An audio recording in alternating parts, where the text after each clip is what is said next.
Hello and welcome to my channel. This is Andreas, and in this short video I will show you how you can set the site title and the tagline on WordPress website. There are two ways to do that and I will show them both. First way is to go to the front end, and here there is the option to click customize. You click customize.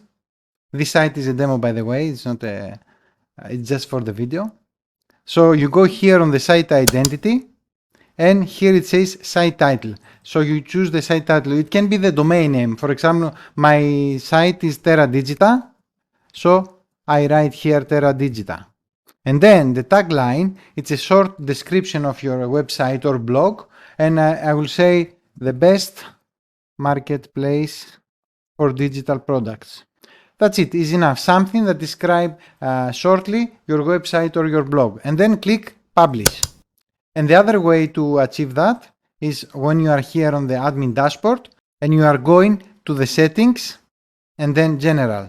Click on general, and here it says site title and tagline. We just added before, but you can change if it's another website.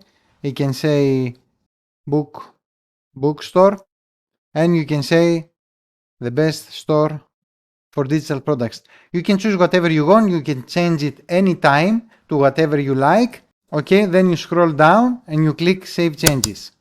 Before you leave, 1 second. If you want to get your own e-learning website preloaded with 250 courses that you can sell and keep 100% of the profits for yourself, or your own digital store preloaded with 265 ebooks that you can sell and keep the profits for yourself, click the link below in the description to get more info and get yours today. Or if you want to know what is my favorite way to create passive income from affiliate marketing, then also in the description below there is a link you can click and join for free today. And if this video gave you value, then make sure to like it and subscribe to my channel so you can see more video about WordPress and about make money online. See you in another video. Bye bye.